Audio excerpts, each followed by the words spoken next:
earlier is pertinent here.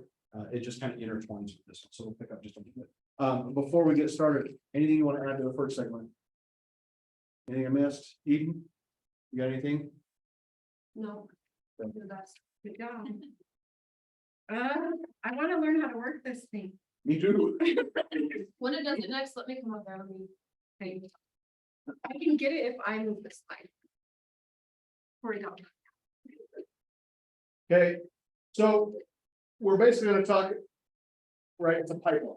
Okay, we should be using the pipeline within command. Okay, but we're talking about meeting, cultivating, now winning, okay, and how we proceed through that. Oh,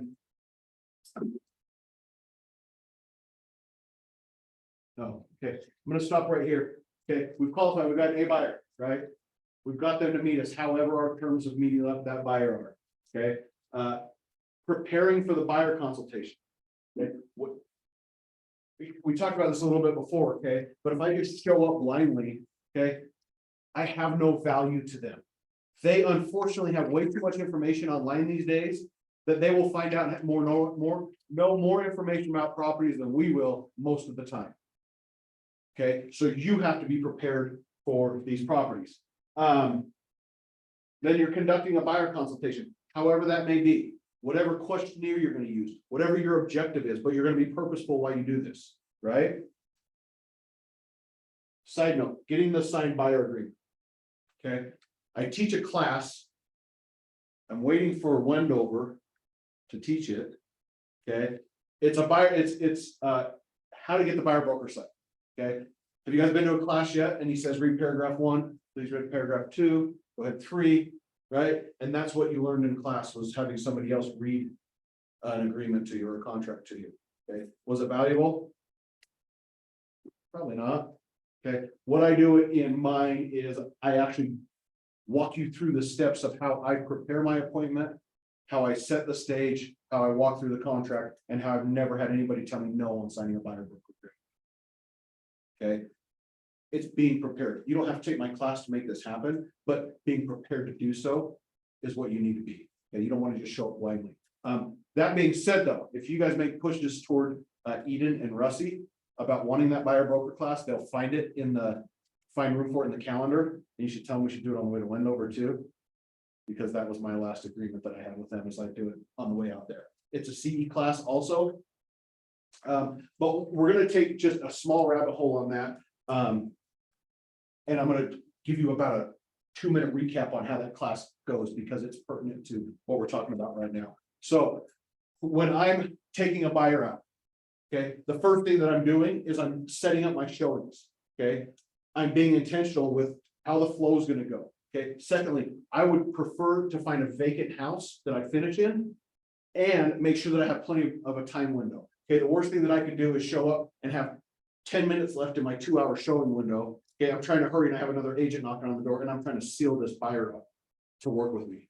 Okay, so I'm being intentional as I'm mapping out my day to know that the last place we stop at, preferably vacant. If not, I at least want to make sure that I have a good solid window. Okay, secondly, I make sure that as soon as I show up, I'm controlling the showing. Okay, the worst thing that you can do is open the door and Joe goes that way, Cindy goes that way, the parents go this way, the in-laws go that way, okay, and it's a madhouse and you have no control. Okay, so it's taking control the second I walk in there. Okay, I'm the first one in, I tell them where we're going, and I'm directing the showing as we go through. Okay, one of the other reasons that I do that is because I want to make sure that where we finish and that I'm providing value as we're going around the property. Okay, by providing value, buyers aren't stupid. Okay, if I'm walking through a house and I walk in, I see a little corner of mold right here in the basement, and I try to distract them and say, and have you seen this bedroom over here? Right, I'm not doing anything. They're going to see it, it's going to come up. The best thing I can do is, you know what, that actually looks like some surface mold over there. We're going to want to make sure that if we actually decide to purchase this house during our due diligence, we're going to want to get our mold guy in here to take a look at that and see what needs to be remediated and what would happen if we didn't remediate it, just so that you guys know what you're at to buy. That situation, the cost of this inspection goes to the buyer or the seller? The buyer, it's the buyer's home inspection. Okay. Sometimes small opportunities. Sometimes you can actually get enough closing costs and have the home inspection billed to the title company. I've done this before, and then the seller's contribution of the buyer's closing costs actually covered the home inspection. Few and far between, but 90% of the time, it's the buyer that covers this cost. But again, do they walk out of that room terrified? Do they think that I'm trying to cover stuff up and just be a salesman and having commission breath and wanting to buy it? No, I'm just having a conversation and I'm pointing out what's obvious, and then we're moving right along. Okay, the biggest thing is I want to come back, I want to finish in the kitchen so that I can actually present the buyer broker agreement and get them to sign. Okay, I'm going to give you what is probably going to be an aha later. Start with the buyer due diligence checklist, because it's an easy form to sign. Okay, it's not talking about commission. It's not talking about them signing an agreement with you. It's not binding them to anything. This is just a standard form. It's things that I want you to keep in mind as you're looking at properties that you may or may not want to get checked out when we get to that due diligence or home inspection phase of the process. Okay, go ahead and sign. Okay. Then what I'm rolling in right behind that is the buyer. Once they started signing, the likelihood for them to stop, it decreases greatly. Okay, make sense? So do you have it printed out, What? the pages, like the agreement? Are they signed on the paper? Like, Yes, so as we mentioned earlier, I'm old. I- This page. I still like. This is crazy, I look so much younger than you. Well, So yes, or like Russie will have it like on her iPad, you know, whatever. Here. Sufi. Go ahead. Wes, you're not muted. Oh, Stop. gotcha. I prefer in that circumstance to get wet signatures. Okay, it's just it works best for me. They're on the spot. It happens right. I get Wes. Yeah, Buyer brokers at least. and I don't do it all the time. I'm not gonna sit up here and lie to you and say it happens every time. You know, half the time it's, hey, we're gonna send the offer. I'm sending you over these two forms. I need you to sign first so that I can prepare the offer on your behalf. Okay, and so I'll just shoot those over. Go ahead, somebody other than you. other than who? She's read like the last two, we're also trying to give her some slack. The right approach to close for a meeting is the only approach. Just ask for it. Something super important here. I talked earlier, we do nothing but want to sell ourselves, right? Because we're nervous. Because we're worried what they're gonna say, we're worried the objections they're gonna have, and so we continue to talk over ourselves, okay? Best piece of advice I ever got was the second they're ready to sign, shut up and have them sign. Okay, everybody's different. I give this example because it was one time, it was the same week. And we both went on listing appointments. I don't remember if it was the same day or within a day of each other. And he went into his and he was there for like 2.5 hours. Okay, what he did wasn't wrong. But the speed of the conversation and the ready, willing, and ableness to sign was different. I went into one like the day later and I was in and out in less than 18 minutes for a listing appointment that I got the listing signed. Okay, the purpose isn't to say one or the other's right. The second they're ready to sign, shut up, stop talking, and have them sign the paper. So when you get them to sign at the showing, obviously are they wanting to put in an offer on something? Or are you just also getting, or you're just getting them to sign? Okay. Okay. Which for my buyer broker class will make a lot more sense. Okay, so we have our A buyers now, right? We've manipulated that down and we know that somebody's ready, willing, and able to do that. Okay, so we've fed them in, okay, and now we need to decide how we're going to manage that relationship, right? It now went from a lead to an active buyer. Okay, so just you make that switch and go, okay, I changed this. Like, for instance, one important thing to do that sometimes I forget and it screws me up is when I have my buyers on a hot sheet, the second they go under contract, that hot sheet shut off. I don't want them looking at any other properties anywhere else whatsoever. Okay, I want them focused on the property that we just wrote an offer on. Okay, so like that is one checklist item that I make sure that I put in there. And that I shut off as quickly as possible, because the worst thing you can do is, hey. So do you think we could go look at this other house that you just sent me today? And it will Yeah, and you're like, oh, right? But again, just the little things of being intentional as we do that. Why we go there. Just one quick thing on this one, that we've kind of talked about. So when we're talking about, like finding a home and showing homes, people go show homes. Show them to yourself, show them to family members, get comfortable, okay? There's nothing more nerve wracking than being out with people, messing with an electronic key box that may or may not open, depending on how it's feeling that day, with people staring at your back. And you fumbling around, and then to find out that the key's hard to turn in the lock and you can't get it open. And the last thing you're thinking about is, how am I gonna provide value? How am I gonna control the showing? How am I gonna get them to sign this document when we get inside? Because you're panicked about getting inside the house. Okay, you're panicked that when you bent over to get the key out of the key box, your pants slit in the rear of them. You're panicked because you dropped the key out of the key box and it fell 30 feet down behind some bushes that you know you're gonna have to climb behind to go get the key in. Okay, That's only in the like dark. you're panicked because the first time, keep in mind, this was like 18 years ago, 16.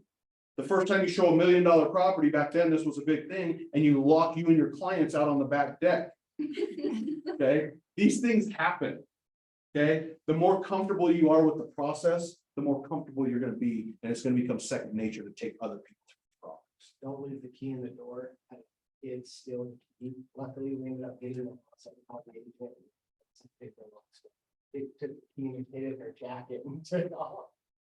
So don't leave the key in the door. When you're doing the showing, where's the I best place? just left it. I started leaving it in my hand like I look like a psychopath because I walk around the house like this, just so I don't lose. I don't put it in my pocket or anywhere. It's all forget. Because I left my phone in the house one time at a showing and I locked my phone in the house. Oh, no, and then you had no one to call. I had a call, I called the board and downloaded the Iki app on my client's phone to get into the house. Oh. Get it. It was so. That's when you need a Travis and a credit card, you can get into any. Just give me two and we'll move right along. Well, this isn't an aha, but when it comes to like showing houses, the biggest fear, and it's never gone away, is whether or not I'm gonna be able to get that door to open. Cause locks, they're so finicky and they're so like, sometimes you need like a lot of strength, and I've had to have like the fire turn the key for me, so it is kind of good maybe to go practice opening the door. Yeah. Cause it's like, it brings me so much anxiety that I'm not gonna be able to get that open. Anyway, You know what, I just say, when I'm like having a hard time with lock, you'd think I'd be a professional door opener by now, but I still struggle, I just say it. Yeah, I don't know, maybe it's bad luck, but I'm like jamming my body and trying to get this door open. It's just. I try to show up early. We should try to run through the house, turn all the lights on, so I know the floor plan, so I know what's coming up. Instead of like, oh, did you see this? Oh, and then I'm like, this bedroom, whatever. So I'll try to hurry and run around at least with lights. I try to show up early and just get the door open and You're good at it. yeah, definitely to the first property, and especially if you're only showing one. Yes, get in, run around, read the freaking agent remarks. Talk to the listing agent. Are there any current offers on this property? Right? Because if they're getting ready to go under contract with another buyer and they just haven't updated the MLS yet, and you're doing everything you can to sell this house to these people and show you all the value in it.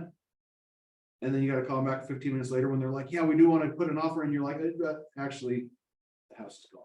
so you're saying call the agent, the listing Sure. agent before any. How's the house been going? Do you have any current offers? Okay. Anybody talking about offers? Yeah, I mean, you want to know more than they know. I have just a story of my very first time showing to buyers. There was sketchy cement stairs leading up to the door, and on our way out, I fell headfirst down these stairs, cracked a nail. So yeah, that's just my little horror story. And I was so nervous the entire time. And I'm pretty sure that was a major reason why I fell, was just because of how nervous I was. So I think that, going and practicing showing houses could really help you with showings.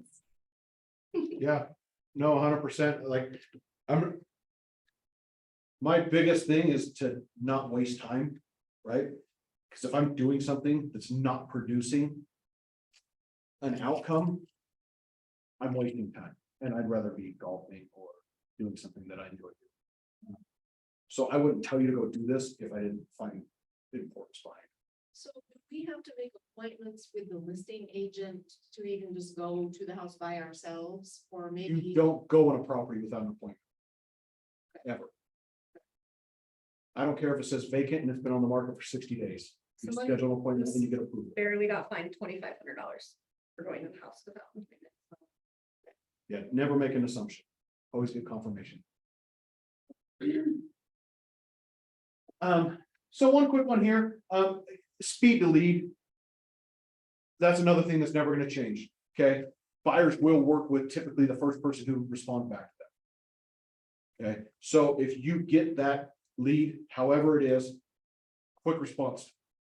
Right, we have a lead service that we just got, and I had to tell him, I'm like, the importance of this is literally like,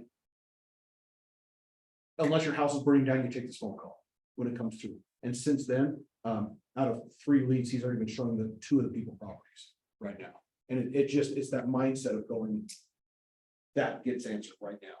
Okay, same thing when the lead comes in, it's speed to lead. Secondly, one thing that we like to do, and again, it's not saying this is the right or wrong way to do it, it's a way that we do it. And again, women, be careful when you're doing this, even guys, I mean, there's whack people. Like one thing that we'll do is we'll try to get them to the property. Okay, that's the biggest thing, is setting an appointment, getting in front of them, so that we can ask the right questions, so we can see their motivation. And so that we can win, their trust and the likability. Because if you show up and they like you, they're probably gonna work with you. And it doesn't matter if you haven't sold any houses, or you've sold 2, or you've sold 100, it doesn't matter. You show up, you're the first one there, they like you, it's gonna work. But anyways, what I was saying earlier is about buyers have too much information, okay? They're deciding before they even talk to you, what they're gonna buy, what they're not gonna buy, what must be on their list, what they can't live without, and they're making all these decisions from looking through a computer. Okay, you can't do it like that. I'm sorry. Okay, so my biggest thing is to get them to a property. So like if I have a new lead come in and they won't see that one, I'll say, you know what? I have another one that's just hitting the market. Do you want to go take a look at that? I don't have the address on me right now, but are you available tomorrow at say 5? Okay, cool. Be in the North Ogden area. I think it's just up behind 7-Eleven. But again, I don't have any of the information with me. Let me get it back to you tomorrow. Just plan on being there about 5. I'll shoot you the address as soon as I have it. Okay. Then when it's 4:45, hey, I'll be there right at 5. Bear with me for just a minute. On my way. 5 minutes later, hey, here's the address. Will you meet me over there? I'll be there right at 5. Okay, they show up. Guess why I did this? Do you get their phone number? Because I hold all the cards. They didn't have an opportunity to look online and go, that kitchen's way too small. I'd never live in this house. They didn't have an opportunity to say, I'm not going to live in that neighborhood. They didn't have an opportunity to do all of these other things that they're doing to basically discount the property, right? I got them out walking through it. Now I'm hearing what they do and don't like. Now I'm hearing that when they said, I'll never own a split entry house, guess what house they're going to buy? A split entry house. It happens all the freaking time. Okay, so what I'm doing is I'm holding back the information from them to set an appointment because I have something they don't know about. Okay, and B, I'm getting to actually learn what they do and don't and must have in a property that's practical. Okay, we can all put a wish list on a online. Okay, you're never going to buy a house. Sorry. Okay, but that's just one little trick that we'll use to actually get people to show up to a property. And I'll use it on some of my existing clients. If they start getting cold or they start getting too demanding about what they're going to do, I'll pull the same thing. I got a new property coming on the market. When can we go take a look at it? Okay, hold back, hold back, hold back. Okay, meet me at this address. So wait, is the property already on the market? Or is it I don't know, I actually? gotta go find one after I get into my. Okay, Got it. I thought maybe you just had all these pocket listings that you. I do, so do you. We get access to the MLS. Yeah.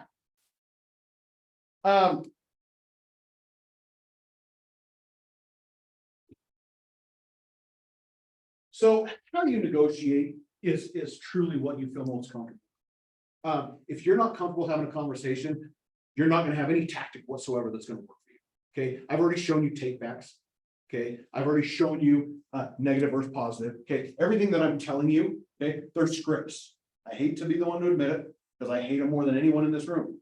But they're scripts, okay? I'm finding motivation, okay? I'm manipulating to get information from them so that I can serve them better. Not so I can do them harm, not so I can misrepresent them, but it's simply to get them to want to work with me so that I can give them my full value. All right, did I miss something? What is take back close? Take backs is, I'd love to show you that property. Oh, wait, Snipe, you can't see it. Basically, yeah. Just kidding. Gotcha. But you know what, I'd like to share that property, but I've heard it has 5 offers and it's probably gonna go under contract, and so that was probably. You can then flip that too of. But actually, I just hung up with the listing agent, he's gonna let us sneak in there real quick, right? Oh, okay, so you're just trying, Buyers want what they can't have. Okay. Right or right. Okay, so it's finding a way to dangle the carrot from there. Talked about that. Again, another thing, so who here has heard, well, interest rates are too high, so I'm not gonna buy a property? Okay. What do you do when that happens? well, I tell them they're actually not high. Okay. And that 7% is actually really good. A good rate over the last 40 years, and it's nothing to be afraid of. And at least you could start looking, see what. Get approved, let's take a look, and I say you don't have to buy a house in the end, you don't buy anything, but yeah. You can't win if you don't play. Yeah, so the worst thing that we can do is believe their objection. Because you'll basically convince them that it's not a good thing. So, right, so you have a valid point. We just had this conversation yesterday with some guy, and he's just like, the negative energy versus the whole real estate world. And then I actually had another guy I was on the phone with yesterday. And being brutally honest is not bad, right? He's like, gosh, I've been thinking about just some guy I was talking to on the phone. He found out what I did for work. Like, man, what do you think of these interest rates? Like, yeah, they're not 3% anymore. Like, oh yeah, when do you think they're gonna go back down? Not anytime soon. They may do a dip maybe closer to the election next year. I don't know, but it's not gonna be back to 3%. They did that for longer than they were supposed to. They overstimulated our market. Not gonna happen again. Okay. In all reality, where interest rates now aren't very far off of the historic average, as you stated, throughout the entire process of purchasing a home. Okay, affordability's changed a little bit. Again, I like the other thing. Let's just talk to the lender and see what your payment looks like. Okay, why are you moving? Yeah, guess what? When interest rates went up, when payments went up, when housing went up, guess what else went up? Rent. Okay, why don't you do me a favor? Put $36,000 sitting on that table. Now, light a match, burn it. That's renting for the next 2 years. Okay. But be real, be honest, okay? You're not gonna change interest rates. You're not gonna make them feel better about it. Okay, give them the facts, let them make a decision. That's our job. Like to a T. You're to break everything down is find people that want to work with you, give them the facts, let them make a decision. That's it. Simple.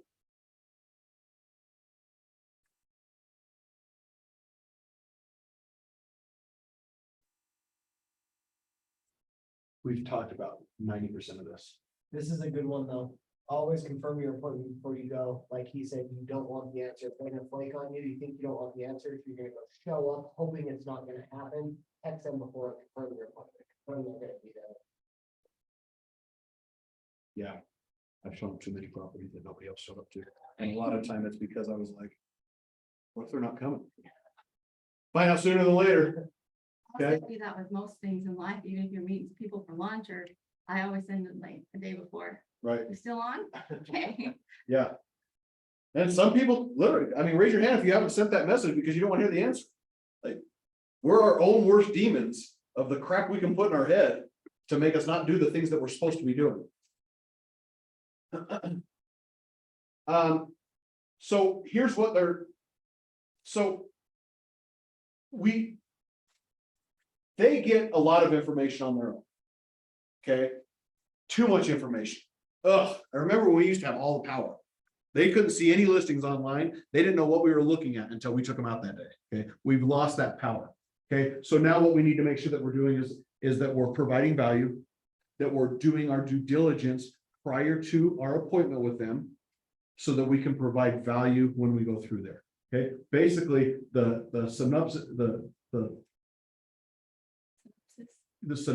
of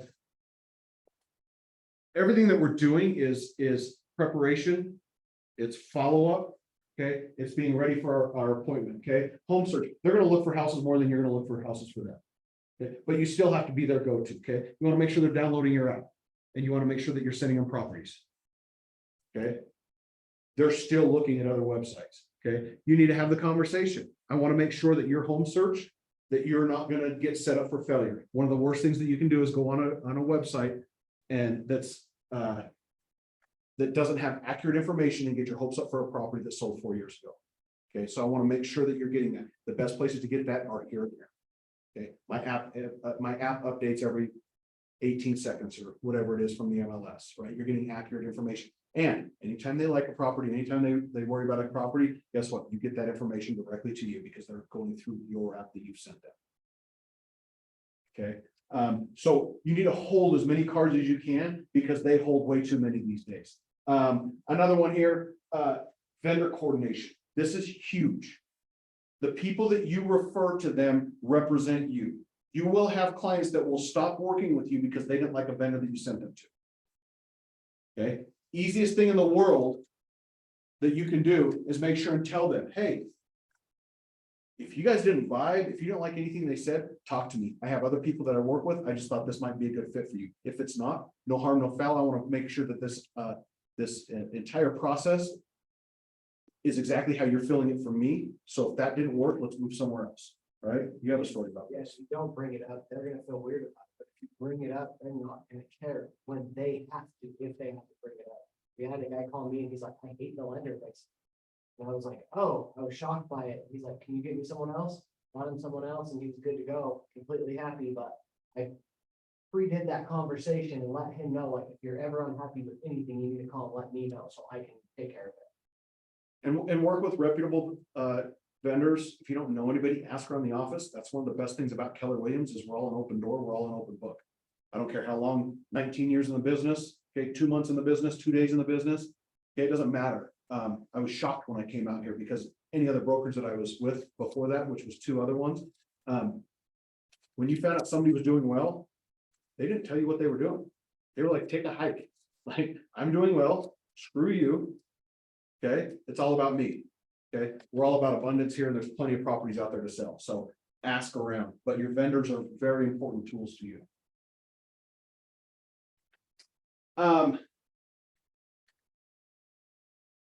Giving them what to expect. Okay, this really helps as well. Sometimes, again, we get worried that they're not going to like what we're going to tell them, or they're not going to want to do something. Okay, again, doing that buyer consult as you're signing, when you're going through the buyer due diligence, etc., you're telling them, hey, these are things to expect. These are things you're going to have an opportunity after we go under contract. Okay, I've had a lot of people that they haven't written an offer because they thought that the second they did, they were locked to that property. There was nothing they could do about it. Okay, because it's a belief that they put in their own head. Okay, so now I have a script, right?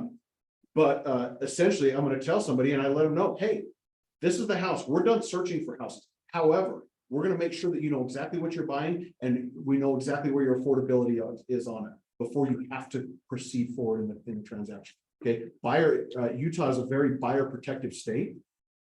And there are a lot of outs in the contract for your buyer. And it can literally be, I didn't know the sun was setting on that side of the house during your due diligence, and they can withdraw from the property. Okay, if their interest rate and payment isn't what they thought it was, they can withdraw from the contract. Okay, but people don't know this. So explaining the process to them is very important. Hey, if we want to go ahead and tie this property up, let me know. Okay, it's a great house that fits your needs, but before you have to sign on the dotted line at the very end of it, we're gonna get a home inspection. We're gonna make sure that you know exactly what you're buying. We're gonna get an appraisal. We're gonna make sure that the value's there. Okay, we're gonna have them run numbers and show you where your payment's at, so that you're comfortable with that before you have to sign on the dotted line. Does that make sense? Okay, cool. Okay, it drops their guard down, okay, explains the process to them. And the more you explain, the less fire phone calls you're gonna have later. Restricted phone calls that are.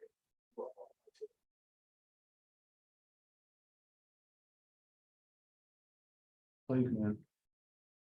All I got for you. So basically.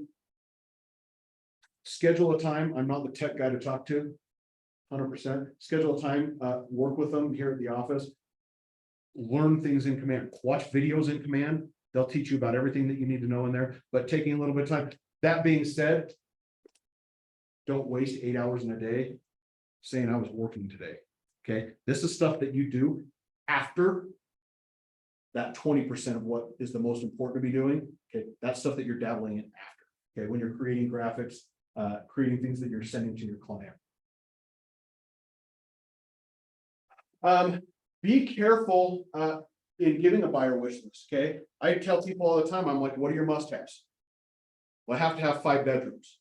What if I had an unfinished basement and there was room to put 2 more bedrooms in there, but it's only a 3-bedroom? Well, yeah, I guess that'd work. Okay, I have to have a 2-car garage. Okay, so 1 car, 100% out of the question, right? And these are things that they're gonna, I have to have a fully fenced yard. Okay, if you found the perfect property and it was underneath your budget just a little bit, you wouldn't entertain putting your own fence in. Oh yeah, I guess I probably would. Okay, you're resetting their expectations. Secondly, here's the other thing that I tell them, because a lot of times they're gonna say, well, you keep sending me these properties and they don't have, you know, this and this. And I tell them, if I get too specific on there, one, I hate to admit it, but realtors put information in the computer wrong all the time. Okay, so if I get very specific, I may lose your dream property because it was input incorrect. I'd hate for that to happen. So you're gonna see a couple properties that you don't like and they may not fit, but here's why. Okay, what else is there on that one? What else do you hear all the time? I have to have, it has to have, you know, 3 bathrooms. Again, what if we could finish another one? Okay, just kind of thinking outside, but you're telling them, you're setting the stage of, this is why I'm sending you these properties and I'm leaving it vague. Because a lot of times you could start your search, and I always look at the numbers that are popping up. So when I first click active listings, and there's like 14,000 of them, right? And then I click in this county and that starts dropping. I'm just watching them till I find a healthy amount that fits what they're looking for. Without getting so stringent that all of a sudden I have 0 listings and I'm like, well, I hope one comes up. You know, let's keep an eye on it. Okay, if there's 0 now, there's gonna be 0 in 6 months. Okay, if there's 1 or 2, that's how limited you're gonna be. So you gotta open that search up a little bit, but prepare them for this is why. Okay, and you know what? If you just wanna see if that's gonna work, let's go ahead and go take a look at it, right? Get them out, get them actually mobily, physically looking at properties, making it real. Because behind a computer screen, it's not a real experience. Make sense? Also, one I've done is like they tell you what their budget is. I won't go over 550. I always try to say, well, why don't we go to 6, just in case we find something that you wouldn't, you know, that you would have been willing to spend a little bit more on. Right. You know, or something like that. Yeah. I try to like open up their. Yeah. A little, is that that? No, I'll do it a lot of times without even saying anything to them. I'll just bump that cap just a hair because you're right. Again, same thing. If I have your search set from 450 to 500 and one comes up 509, we lost. I Right? never saw it. Yeah. So don't let them dictate how you're sending them houses. Okay, now granted, if they say I'm getting way too many, we need to rein it back. Okay, what's the one thing that you're seeing that really isn't, it won't work for you? Okay. Again, Command has lots of super cool tools. Sorry, I don't geek out on them and I can't teach them to you, so I stand by that kind of quick. Especially in a market like what we're experiencing right now, like people are willing to negotiate and they're willing to look at. Come down in price a little bit. Yeah, so I think it's just a good general rule for me to wiggle within that by like 50,000 price point, like I would go up to the 500 or 550, 600. I took 100,000 lower and higher. Like if somebody's looking at 500 inventory low, I said 4 to 6. It's probably wrong, but I do. Well, and Still again, 15 houses for them to kind of read. and that's just it. What it dictates is how many numbers you pop up. Because if you're sending them nothing, Yeah, I won't send a you're not gonna get them excited about buying a house. This is pretty much everything that we just talked about. Make sure, again, you have a checklist for going under contract, and even you guys put together a big checklist for that, right? Yes, for servicing sellers and how that process works on the seller side. Mm-hmm. And then I've committed to everybody to have the buyer side done within the next month, like the end of July. Use your resources, don't reinvent the wheel. In coaching, we're going over in productivity coaching, we're doing a buyer masterclass on July 12th and the listing one on July 19th, which is where you'll create the checklist. too. Yeah, use your R&D department, rip off and duplicate. Do not do it yourself. Somebody's doing it better than you are right now, take their system and use it. Okay, but again, just making sure that you have that checklist, and this should be a daily. Okay, one of the things that I walked away from a family reunion this year, is the guy basically has a stand up. His morning starts with, he stands up and he looks at his client list, right? Who's active right now, who's under contract, where are they at? And then he thinks, what do they need right now? You know, what's something that if I were to put myself in their shoes, something that would show value there right now, right? Sometimes it's just an update. Okay, hey, just reaching out, your home inspection is scheduled for Friday. Do you have any questions prior to that? Okay, here's kind of what to expect. Okay, secondly, don't recreate the wheel. Okay, we have videos. So like we have a congratulations, you went under contract. Here's what to expect. Here's the next couple steps. Okay, here's your home inspection is today. How exciting. Okay, here's what to expect. Okay, and we just send those out to them. Okay, and then we're leveraging ourselves, we're leveraging our time, and we're giving the same message across every single time. One of the big ones with a home inspection, because some people have no idea. And they go in and they're like, hey, so you remember how you said we can cancel this contract? Okay, I want to cancel it. This house is gonna blow up. Okay, and I've been on the listing side of this where they called and they're like, hey, we're sending you a cancellation. We can't buy this house. I said, well, why not? And they said, well, there's reverse polarity in the wiring in the basement. I go, oh, there is? Okay, hold on. And so I called my electrician and I said, hey, here's the house, here's what's going on. And he goes, oh yeah, he goes, I can just, wire the ground or it had backwards wiring or something. But it's an easy fix and it's like $100 or something like that. So I called the listing agent back. I said, hey, if we repaired and fixed this reverse polarity issue, would you guys still move forward? Absolutely. She said, okay, it'll be done before closing. Write it in an addendum and stuff. Okay. And so now what we teach our clients is when you show up and you hear big scary words, or you hear something's not up to code or whatever, be prepared because that's going to happen in your home inspection. Okay, I don't care what house you're buying, they're going to bring back stuff and you're going to go, oh God. Right? So be prepared. Stuff's going to come back. Second, if you don't understand what they're saying, ask them to explain it. Third, what if I don't fix it? What if I do fix it? How expensive would it be? How long has it been like that? What happens if I don't do anything to it? Okay. That way they're leaving comfortable and they're getting the answers that they want instead of making assumptions because they were too freaked out to ask the inspector what that meant. Okay, so prepare them for it.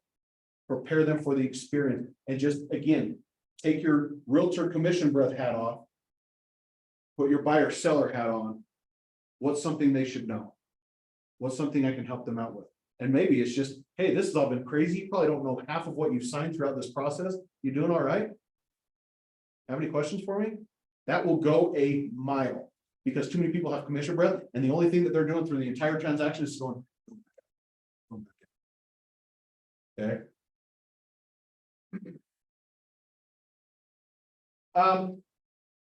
Getting that pre-approved, one thing to keep in mind with that, one, don't take their word for it. Two, help guide them where to go. And then three, it's not a pass fail. That's one thing that I learned years ago in this business is I would tell them and I'd say, hey, get a hold of my lender and get pre-qualified and let's go from there. Well, again, just like you, I have gonna be in my house for 9 years, nobody wants to buy or sell a house, right? We give these beliefs, well, the buyers do it too, and they go. Just switch my job, and so I can leave it alone, and so. It sounded good, but I guess I'm gonna keep renting. Okay, or they're gonna say, my credit score is not high enough, there's no way I'm gonna get approved. And I don't wanna be embarrassed when they have to call me and say, you're not gonna get approved. Right? These are things that go through their head, because you've now made it a pass fail. Go get pre-qualified, let's go from there. Okay, an easy script to keep through that is, you know what, call my lender. See how payments look, see where you'd like your payment to be. And then we can decide where you're comfortable spending. Sound fair? Okay, cool. I'll have them give you a call right now. Be prepared for the phone call. Okay, but if you make it more of, it's their choice. Okay, where they're gonna be comfortable at, not how much can you borrow, but where do you feel comfortable at? Let's find that out, and then let's make some decisions. Okay, and then I want to have a question. Yeah. And if they have a real low ball figure of what happens? You just quit trying, What do you mean? Like a low, like they can't be approved for sale, 200,000. You just quit trying? no, so a couple things, you can always talk to them about a cosigner. You can always talk to them about, potentially, selling or refinancing some of their other debt.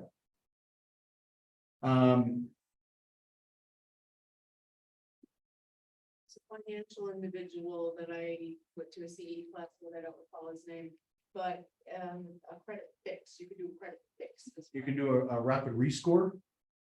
And they can actually tell you, you know what, hey, because your credit score is 680, if we could get you to 710, we can actually get you a little bit better interest rate. That helps your buying power. But working with a good lender is one of the first ones that I'd advise, to be on with that.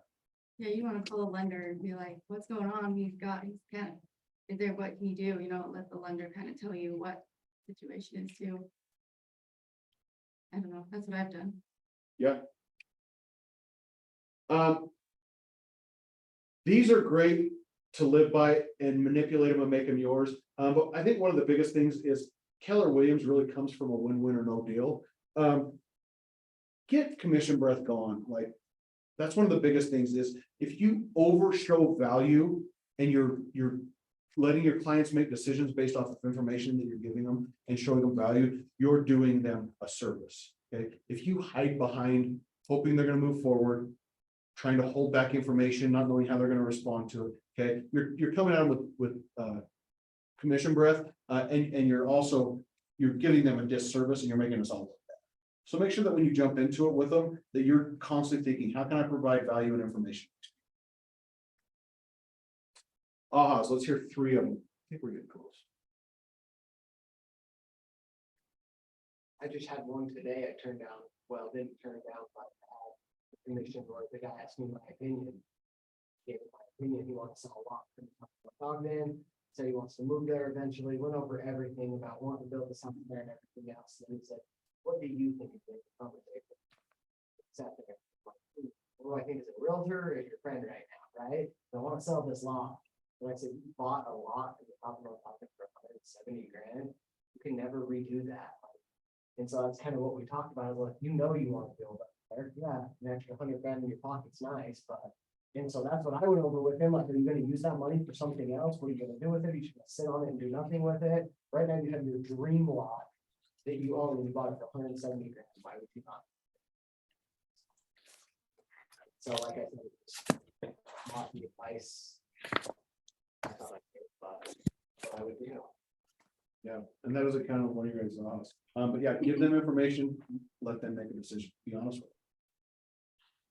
Give me 3 odds, come on, wake up, we're almost done.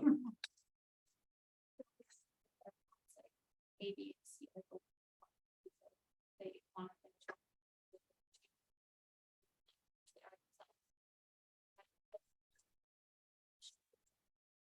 to. And tell them why you're doing it. Yeah, ultimately ask more questions. Add clarity to their expectations. Right. Someone else? Online. Anyone? I think be prepared when you go and you have your appointment, have You everything. guys haven't learned anything yet. Leave now. Come on, give me one thing you learned. Have a team ready and be prepared for anything that could happen. during the time, so, Yeah. during the night. Yeah, there's so much going on when you're out there that the more you can have it become second nature, the more you can focus on your clients. And if you don't have a guy yet, you can get a guy on the Facebook group. Too, if you don't know who to put on your team. Like a Inspector or something. Yeah, and really for anything, I had a client joke with me once and they go, we were walking through a house and they go, you got a guy for everything, don't you? And I'm like, well, after this long in the business, yeah, I've built these relationships, but I don't let any of these things stop me, if you need movers, if you need landscapers, if you need a fence guy, if you need an awning so that you can park your RV under here so that this house works for you, right? If you need a plumber, if you need an inspector, anything that you need, I've got a guy for you. Okay, you're their resource. Again, I'm creating value. Why are they gonna go somewhere else if I can give them everything that they want, one-stop shop? They also like the following up with the vendors, if they had a bad experience, I'll have them fix it. Right. Yeah, no, because he's had like the complete reverse one where he had a buyer and the buyer just completely disappeared. And he found out a long time after, he was like, your lender was a jerk. I don't want to work with him. Like, I mean, you can fix that. Yeah, don't learn the hard way. We're telling you how to avoid, the hard knocks of it. Someone read that for me, please. I am knowledgeable and caring and the best agent for these clients. They will appreciate my expertise and preparation and choose me to represent them as they buy out. Is that not just exactly what we just talked about? Okay. You're being purposeful. At the end of the day, it's gonna give them exactly what they want. Okay, you can hold your head high when you get paid, you earned your commission. Okay, and you know that you did it looking out for their best interest. One of the things that I've always been able to pride myself on, still to this day, is I've literally sold a house for $20,000. I've sold a mobile home for $30,000. Okay, I've sold a $900,000 house. Okay. The level of service doesn't change with any of them. Okay, and that's where your systems in place make that happen. And therefore, that person selling that $30,000 mobile home should feel exactly like that person selling. What? They feel a little different inside. I've sold a mobile home before. And I don't know. I'm not desperate, I have to be to sell another one. Hey, there's opportunity everywhere. Secondly, with that, Mobile homes are they are, and a lot of people get hung up on this fact and they go, well, 3% of that, 2. Guess what? You can charge more than 3%. Guess what? You could put a flat fee on what you're willing to do a mobile home for. Okay, I got 5%, no. everything's not cut and dry. I have a minimum commission. I won't work for less than They 3,000. Okay. provide a good experience for that client too. They get free referrals. Some more 100%. mobile homes? No, thank you. No, we have friends who live everywhere. We already talked about all this.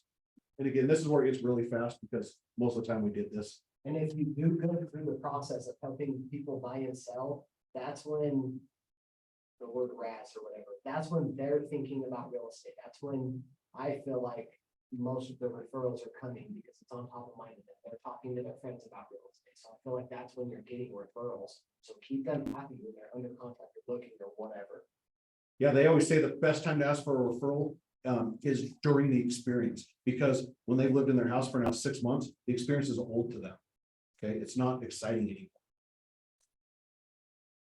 Wish I would have known that. Don't do this. Don't write love letters. The better thing that you can do to that, instead of praying they're gonna take your offer, is communicate with the listing agent. Don't just fire an offer over. Communicate, find out if there's any other offers on there. See if they'll give you any information on what the seller's looking for. Okay, do your homework to write a really good offer with your client's best possible objective to get there, instead of just going, they read this letter, guarantee they're taking our offer. Okay, little do you know you're competing against 13 other offers.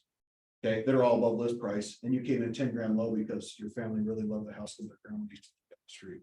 My stats for multiple offers over the last 3 years were really good, right? Really good. I won so many multiple offers, and all I did is call the agent and have that conversation. All I did is ask the question. It was so simple. I don't know how I kept winning. I'm like, what do you want? What do they expect? What, it was stupid, but no one else was doing it. Everybody else was just sending over offers. I've heard that before. And they weren't always the highest offer either, and they'll still take it, because he built rapport. Because he wasn't scared of the answer he's gonna hear back from the listing agent. And you kind of want the listing agent to like you Yeah. as well. You don't want them to hate you, because they're kind We talked about that. Okay, so as we're wrapping up, we went fast, we went down some rabbit holes. We dang sure didn't page for page flip that. I just don't like to teach that way. I never have. I never will, or I'll stop doing this. We went down a lot of rabbit holes. But I think that there's about 5 key pieces that you guys really need to take out of this. Secondly, you can be a professional or you can be a student. That's one of the biggest things that you have to understand out here. Okay? Getting the training, getting the education, getting all these tools that Keller Williams has to offer is great. If you're not buying it, helping people buy and sell real estate, I think that you need to revisit your goals and what you want to do here. But you can't do it signing up for every training, because it lets you do this that we can all do, as opposed to doing this that not many people are doing. Okay, without picking up this phone, people aren't gonna raise their hands to you guys. Okay, you're gonna let another agent get those commissions. Okay, we literally have the opportunity to make as much money as we possibly want to make, whatever our lifestyle fits, however we want to do it. But it's the decisions that you make that Friday, when you check in with yourself to see if you would hire yourself again, I bet you 85% of the agents out there would fire themselves. Okay, most of it at the time is because we let this get in our way. Okay, so the biggest thing to do is just understand, even if it's baby steps. I'm going to do X. Okay, so I want you to leave here with an agenda of, I'm adding this to my daily, it's going on my calendar, and I'm gonna do it because I know it's important, and I know it's gonna help me reach my goals. Okay, because guess what, if you don't, you're gonna be like, hey, remember those 2 brothers? Okay, they were kind of a little bit annoying. The one talked, the other one didn't. I think they said a couple of cool things, and I was gonna implement something I completely forgot what it was. Okay, but on to the next one, because Ignite is again in another couple of days, and so I'll pick something back up. Okay, trust me, I've been to many trainings. Trust me, I've been to a lot of trainings. Trust me, I've gotten a lot of those books right there.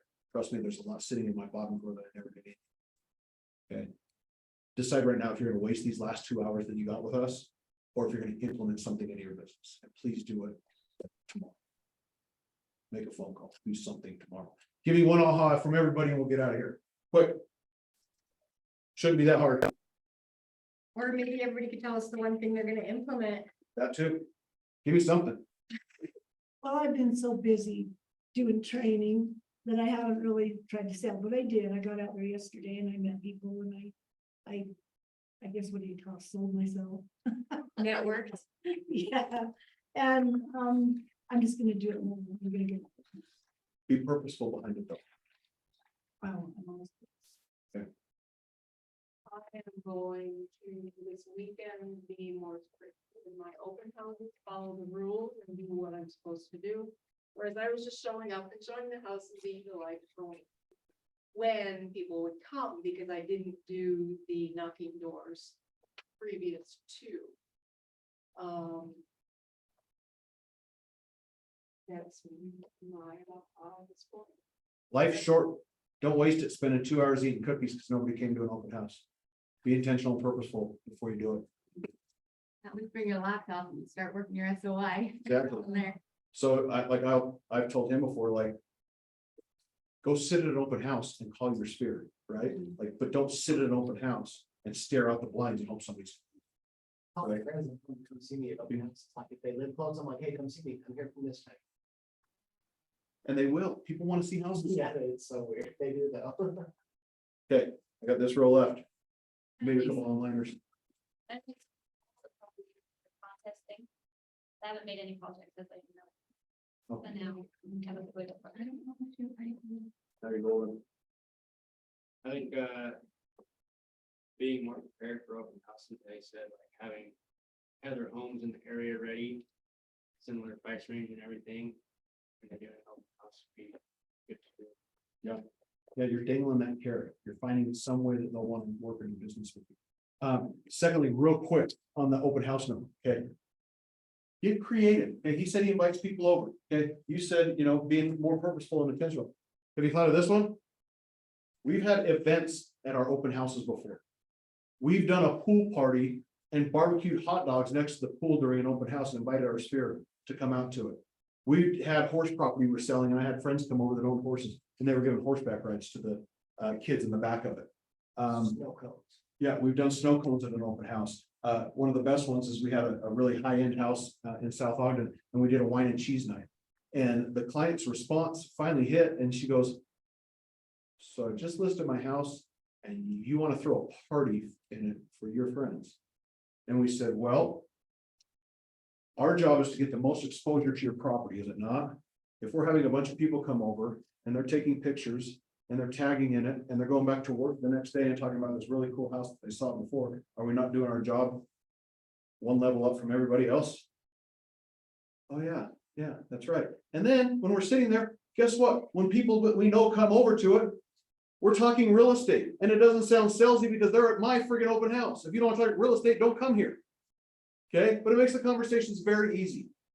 Okay, and it makes talking about it. You know, hey, thanks for coming to my open house. What was your favorite wine? The one in the box, right? Okay, we need one from you and one from online world. Oh, I'm going to start focusing on just like the people that are in my SOI that I like legit, you know, talk to, communicate with, and have no reason why not I should be contacting them. Like my 100%. friends and family, even if it's my grandma, like at least call her. Yeah. And talk about it. When I was getting into business, I called my siblings and I'm like, I need you to send me 10 people's name and address that you work with so that I can start to market to them. And like I held them to them. I was like, send them to me. That's how I started. I knew I needed to grow my database, and that was one way that I did it. Yeah, maybe grandma has a couple of addresses for you. But and it gets you more comfortable talking through objections and talking through real estate. Okay, the more comfortable that you can sit and have a conversation, the more value you can bring to that conversation. Okay, and then secondly, when you're doing that, put them in categories. Okay, one of the biggest things that I like to tell people is don't play with the D's that are kind of your last hope. Focus on those A's and B's. Okay, one way that I quickly describe people on how to justify those. If you're friends with somebody on social media, you're walking down the aisle in Smith's, you see them and do this. Okay, those are ones we're going to build relationships with down here. Okay, they're not our focus here as we're starting to do there. Identify your A's and B's and make sure that they have everything in there. You have every piece of information, you're properly marketing them, and then start to bring those C's in as we're growing our networks. But good one. Online. So I don't know for her name. For me is getting my database up and getting all the information and then setting them up on smart plans. Not all at once, please. You might confuse the microphone. If they can't give me an aha, they're not gonna make any phone calls to their clients. Maybe. It's Did you get mine? a long time to stare at the screen if you can't hear me. Well, I got one. I like your See ya. idea of, I like your idea of telling them about the videos when you're closing, you know, so they can see what they can expect. That All was a right, well, really thanks nice for coming, idea. guys. Again, I'd love to teach that buyer broker class if you guys are interested. Like I say, just push it to Eden and Relsey, see if we can get it on the calendar. And even more fun, see if we can go to Wendover. If you guys ever need anything, again, don't hesitate to reach out. And again, we have we're on 2700 North in Washington and North Ogden. If you guys ever need to pop by, want to chit chat, want to use the conference room, just let us know. But we're here as resources. Thanks for coming. Larson. Do you have a dog? You laughed at my picture. Well, I was kind of busy and I couldn't get quite, well, no, it was because the dog was like walking, whatever. I thought it was funny, but yes, I have two dogs. Big? One big, one small. The small one runs the house. Big one's the only one I have. He runs I was at a golf tournament in Idaho, and so I was kind of completely distracted as you were texting. So. No, but it was a funny thing, your dog like running around, so. I thought it was random to the conversation and funny at the same time, so I haha. I was getting texts. I was busy doing this with your dog because he commands my attention. And I'm getting these texts and I wanted to say, hey, I'm not answering because of this. No worries. Thank you so much. You bet. See y'all, good luck. Implement something. Don't be a student, be a realtor. I put his help me script in the email and your guys' social media. Yeah. Yeah, again, R&D, rip off and duplicate. You find something else that someone else is doing that you think would be fun, go do it. Because if you're having fun doing it, it's not working. That. See y'all. Bye.